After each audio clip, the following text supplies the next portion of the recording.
Реакцијата на Струмичкиот градоначалник, кој откако не беше номиниран од партијата да влезе во трка за повторен мандат, го замрзна членството во СДСМ и објави дека ќе почне ново внатрепартиско делување, не изненадување за политичките аналитичари. Напротив, оценуваат дека е одраз на нивото на внатрепартиската демократија во сите партии генерално.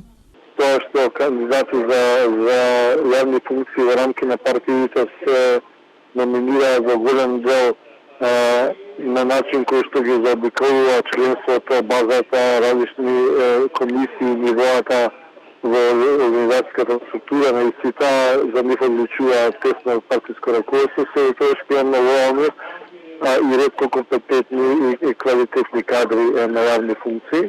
Мислам дека тоа треба да се подобри значително, да се сите партии кај нас, за да имаме луѓе кои што водат земјата и кои што нешто знаат, умеат и не должат никому ништо.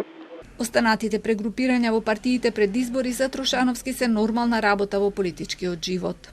Партиите се групираат на ниво на идеологија, вредности, интереси, но и на изгледи кои пред се може да донесе позиција во власта, бидејќи пред се примерен интерес на секоја партија да дојде на власт, а потоа да споредува и спроведува било што като програми и вредности и цели. Така да тоа е нешто што би рекол дека во рамки на нормалниот политички фолклор овде и секаде во света.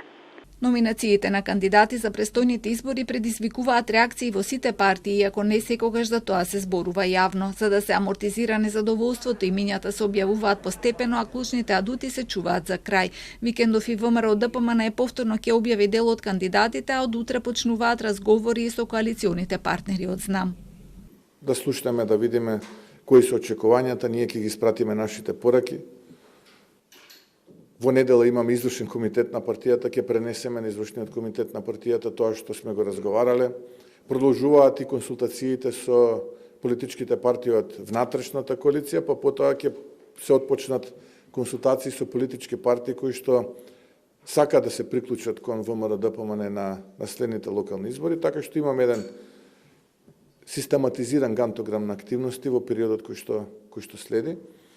Се уште се кријат адутите и во блокот на партиите на албанците, иако неофицијално веќе се спомнува дека Дуи Вочаир ќе го кандидираат Бојар Османи, а Гостивар ќе му го отстапат на Арвен Таравари. Дуи би требало да има своји кандидати во Тетово, Чаир и Кичево, крилото на Таравари во Гостивар, Врапчиште и Сараја, крилото на Села во Струга и Рачиново.